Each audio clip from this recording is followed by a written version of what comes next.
Hey, welcome back. This is Shaw. It's been a while since I've done a standalone.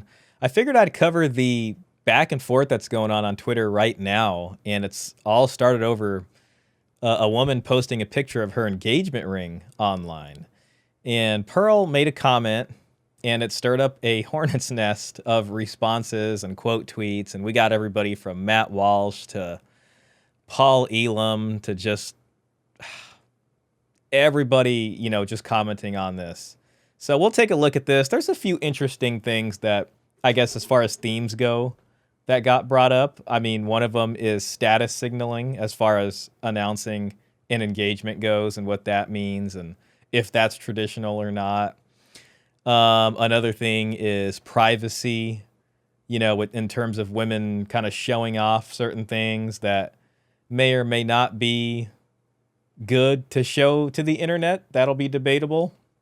And it got kind of nasty a bit too. I mean, there was this one really went down into the mud pit. I mean, there was racism, there was accusations of STDs and other types of behavior, all lobbed at, between and at other Tradcon type e-girls here. So we know that there is hypocrisy there. There's a ton of cosplaying. And this is kind of one of those moments where it seemed like, some of the group chat talk leaked out for everybody to see. So we'll go ahead and just take a look at this. There's a lot to cover. I can't go over every tweet here because there's just too many of them. So we'll go over some notable ones and, maybe we'll see what can be learned from this, if anything. So let's go ahead and take a look. Okay, here is the post that really started it all. Picture says 1,000 words here. We got an engagement ring and upon a beautiful meadow.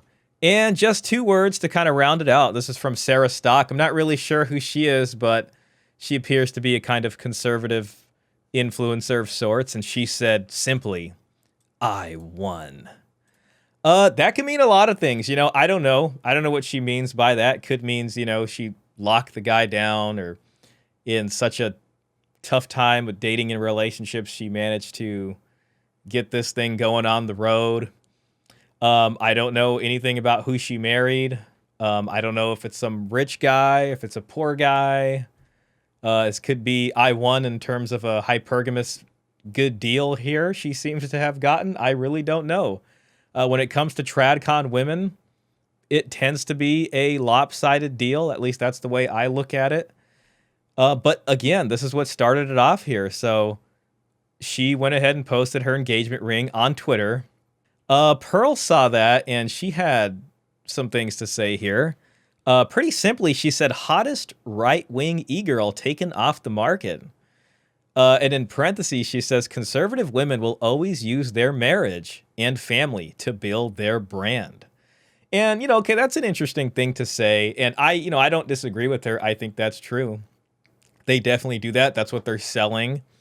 I don't want to throw the G word around, but if you want to say part of the Tradcon grift, part of the cosplay, this definitely matches the character that they're building their brand off of. So I don't see this as inaccurate. After she posted that, I mean, it got pretty nasty pretty quick. The person who posted this that said "I won" really took issue to this. Which, I guess, depending on how you interpret it, you can say it's an attack. It's not an attack. I mean, is she wrong? I don't think she's necessarily wrong about what she said, but Sarah didn't like that. She said, once you stop getting ran through by a heavily melanated gentleman, it could happen to you too, which was a pretty mean thing to say. I mean, I don't know what to make of that other than it doesn't say much for her character. And then somebody else here, Emily Saves America, says the ring size. So I guess she came in kind of swinging. And Pearl says, "I don't think that matters, but I just wonder why men can't do nice things for us without it being public anymore. Size matters. Depends if you care about money or the man." That's setting the stage there. So we can see kind of where this is going. And then everybody had to go in there. So we got 2 things there.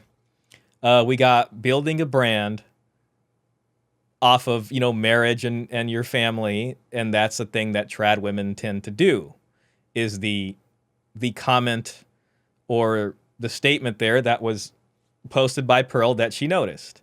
The other thing is there's a comment on ring size, which is seems to be a criticism, as this could be a wealth indicator. You know, how big is the engagement ring? And not necessarily big, but how expensive is the engagement ring? You know, how much of his salary did he put into this to get on his knee and ask you out and declare his, desire to be committed to you? And then you got the racism thing. And, pretty soon we'll get to the STD accusations. Okay, following that, Pearl posted, even conservative women will use their relationship to signal status and virtue signal to other women. There used to be a time where private moments in relationships were not used to build an online brand, but those days are long gone. Adapt or be left behind. So, this is commenting on another tweet here, which says, "Where's your ring, Emily?" Because she's the one who, made fun of the ring size. So you can see it's getting, pretty vicious. And then beyond that, we got pictured wedding ring, not pictured the man. And I think we do tend to see a lot of that. This is hilarious from Peter Wright. He took the original photo and put a little "Where's Waldo" there. That is something that I noticed. And it's not a surprise to me. I think if anybody who grew up in the sort of Facebook, MySpace generation of in a relationship, or it's complicated, or whatever it happens to be, people are used to updating their relationship statuses to their followers or their friends, you can say, if it's a smaller social media account. The part that I find interesting about this is how this relates to the idea of status signaling. Status signaling is something that is inherent with marriages. And I mean, this is why you have marriage ceremonies too. There is something about saying, hey, my status has changed. Everybody in the community should know these two people are married to each other now. So-and-so was married to so-and-so on this day. That might be published somewhere. But it's also, there's also more to it than just that. It's also something that tends to happen in a society where you have people who are rich and people who are middle class and people who are less middle class and, going down. And traditionally, marriage is used in a way as a kind of status signaling of the family. Now, this is going to be separate from virtue signaling, but there is a status signal from the family when the wedding happens. Now, this could be done by presenting, let's say, the dowry, the traditional, marriage transactions, and letting the community know what was the dowry, or displaying the dowry out there, or having a separate ceremony where that contract is signed and the terms of it are understood.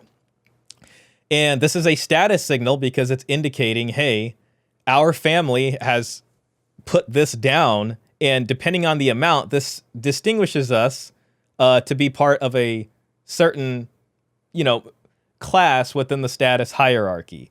Meaning it's not just about the individuals getting married. It's really about the family, meaning the other members in the family who are associated with that benefit from this status signaling. It could be a hypergamous marriage where, one family marries into a family of higher status. And this is thereby now signaling that the lower status family might be able to be seen as commensurate with the other family, and therefore other marriages that occur in that family could then maybe avail themselves of this newfound higher status, you can say. So status signaling during a marriage or even a betrothal isn't something that's inherently unknown. In fact, this was probably a factor in most marriages that have ever happened. The difference between this, though, is that this isn't the status signal that is about the family status signal as it relates to the marriage. This is a picture of someone saying, I won, right? So this is where I would say it crosses more into the road of a traditional status signal into the elements of virtue signaling and brand building. So brand building as distinct from, something that's more family oriented. And this is something Pearl talks about, about how Trad influencers tend to be more focused on their brand, and it's not really about the family and private. It's more about, hey, this is what I'm doing. I'm special. Look at me. This is my brand. This is what I'm cosplaying. And beneath that is, I guess, this question of, is that really traditional or not? Is that a good thing or not? Is that different from a sort of feminist boss babe mentality in a way? So it's kind of using something that is appearing traditional in order to do something that can be understood as something that's more emblematic of a modern, feminist type woman, right? So it's kind of showing that there's something beyond this mask or veneer of traditionalism. This is going to be a lot of words on the screen, but I'm just showing you a newspaper article from 1919.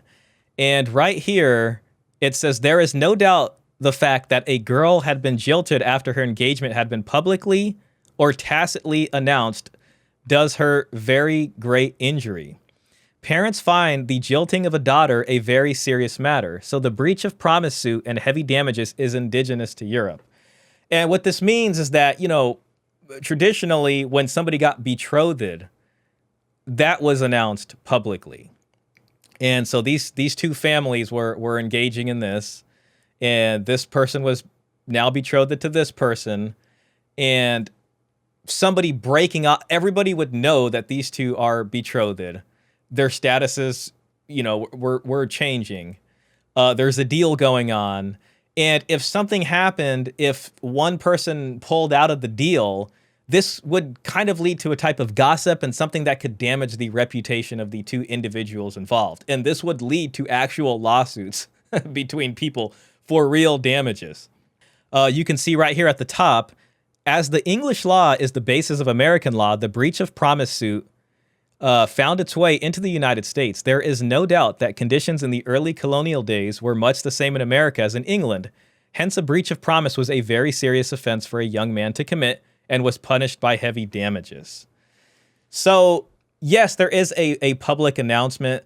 The reputations of not only the individuals, but also the families are at stake on this. And typically, there might be other things going on. There might be monies that are even exchanged at this point to help get something set up for the marriage down the line. So if somebody pulls out and maybe they spread reasons for why they pulled out that doesn't make sense, that would be taken very seriously and could end up in court. So yes, there are public announcements, but these public announcements are going to be different from somebody saying, I won. Let me kind of rub this in everybody's face, right? That, whether it's right or wrong for her to do that is one thing, but I would agree that it's a type of virtue signal. It's not a true public announcement. I mean, we don't know who the fiance is. We just know this woman's brand, and we know that her status is changing, and she's using this for a kind of brand building measure, you can say. But we don't know who the other person is. We don't know as the public, okay, these two are an item. So it's not really a traditional announcement in that sense. But, we live in a different culture, and you can argue that, hey, this is what we do now, and so be it.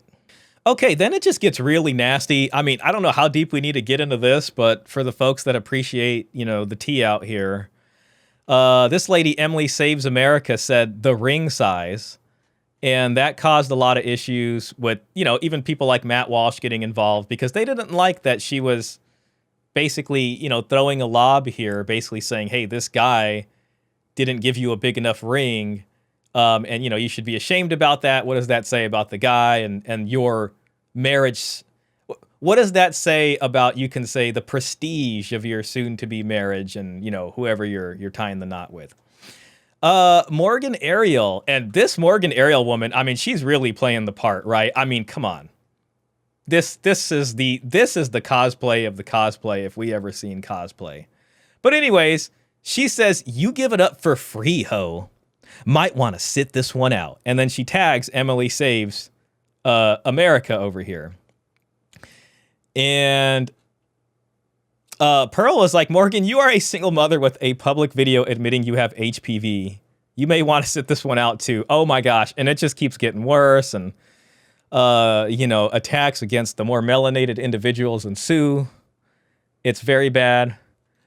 And then, we get to this where she fires back and she's just like, Morgan, your baby daddy abandoned you. You're raising a bastard child. But yet somehow, some way, you think you're better than me or anyone on this app? You gave it up for free, got left in the dust, and now post rage bait on X to supplement the inadequacy of your monthly child support payments. So yeah, I mean, we got conservatives, we got trad wives, we got trad influencers out here. We got Meadows, and they're just throwing it all out for people to see. So this is a real look, kind of under the hood, so to speak. Okay, and then in response to that, I mean, we got a whole screed here. I don't know if we really need to read this, but this is the tea being spilled. Morgan Ariel then says, none of that is true, Emily. But unlike you, I don't lie, so here are some facts. All right, here come the facts. You got fingered in the middle of a hotel lobby at a TPUSA event. Oh my God. While everybody watched and there were families around. Is this what's going on at TPUSA? I had the wrong impression. You brag about having coitus with married MAGA dads and doing drugs. You have been completely ran through by both single and married men in the right wing. Wow. I mean, I guess it shouldn't be a surprise, but it's kind of once you really see it kind of out in the open, then it's like, all right, these are a lot of claims. They may or may not be true. You call young virgins losers and encourage them to have premarital sex, and you're pro-abortion. You're a disgusting feminist whore with a Jezebel spirit who uses filters in all of her videos and lives in rebellion to God, while grifting off of the conservative movement and simultaneously trashes women who desire to live God-honoring lifestyles because their engagement rings didn't cost enough or their lifestyle isn't flashy enough. But yeah, I'm the one who needs money, you gold-digging hoe. So yes, I am better than you. Oh, okay. And that led to Emily, again, I don't know the exact timeline here, but this is kind of where we're going. It's going to be hard to be a trad wife when your man can't even afford a ring. How do you guys expect to have a house, land, multiple kids? BFFR, I don't know what that is. I hope y'all enjoy working. Sorry, I'm MIA. I'm in the Hamptons. Toodaloo. So, well, I mean, they're missing a key piece here when it comes to being a trad wife. Your dowry, it's my right. But yeah, this is kind of the same thing, right? This is hypergamy, on display. And this is what I think she thinks being traditional is. I don't know if she really sells herself as traditional or just kind of like MAGA, MAGA mainstream or conservative mainstream. Then we got Matt Walsh in it. So Matt Walsh graced us with his presence. And Matt said, I'll never understand this thing about ring size. Unless you're rich, you shouldn't be spending tens of thousands of dollars on a ring anyway. Putting yourself into 5-figure debt just to buy a piece of jewelry is not a flex. It makes you a moron. I don't really disagree with what he's saying there. This one right here was a little weird to me. He says human civilization would not exist and none of us ever would have been born if humans throughout history had this kind of attitude. Afford to get married, quote unquote, is a modern concept. Totally nonsensical. There is no entry fee for marriage. Most of the costs are self-imposed. Now listen, I get what he's trying to say, but this isn't true. In fact, it's kind of completely wrong. And the reason I say that is because for a very long time, there was a minimum buy-in to marriage. Whether you look at, bride price, bride wealth, or the dowry system, this is going to be the vast majority of marriages occurring throughout, civilization, as he mentions it. And bride prices typically, so this is going far back, even prior to dowry, bride prices tend to be pretty uniform in the community, meaning that you need to hit a minimum amount for a bride price for it to qualify. Okay, so that's bride price. And this is, You see that in the Old Testament. This is no stranger to a lot of places that we all know about. Okay, then you have the dowry, which is the more recent marriage transaction, the one that we abandoned for the love match, where people started getting on one knees and stuff. The dowry, if a woman did not have a minimum size dowry, marriage was not on the table for her. I mean, this is well known. I mean, this is where the Christmas stocking comes from, because St. Nicholas gave 3 dowries to 3 daughters who were otherwise going to end up in a brothel. So Matt is wrong there. And then we also have the Pope out here giving dowries. Let's take a look at that. Okay, this is from 1866. And this is the Poor Pope Totten Courier and Western Advertiser. So this is called the Poor Pope. And it's discussing a festival of the Annunciation. But if we just go down here, kind of where where my mouse is, it said, after the ceremony, which was celebrated with great pomp, the Pope intermitted a number of persons, priests and laity, to kiss his feet. Amongst those who enjoyed the privileges were 12 young girls, selected from the 846 who, this year, received from the Pious Society of the Annunziata a dowry, which will either enable them to obtain husbands or to pay for their admission into a convent. Okay, so, I mean, just right there, you can see, yes, there is a minimum that enables a person to get married. So, there's a lot of this, like, well, we're all a human civilization, and it all going. There's a lot of just copying and pasting what was in the 1950s and saying that was all of human civilization. And it's just, that was the one tweet throughout this entire fiasco that really was one I was like, I got to say something about this one. And a shout out to Paul Elum, who responded to this and said, yeah, and he lost. What else is new? And that's kind of the funny thing about this, because it's like, I won. She posts this picture and she's like, I won. It's not like we won. It's not really an announcement in the sense of like, I was engaged today. Even you can say explaining to the community who the 2 people are. But okay, are you going to post that on social media? No.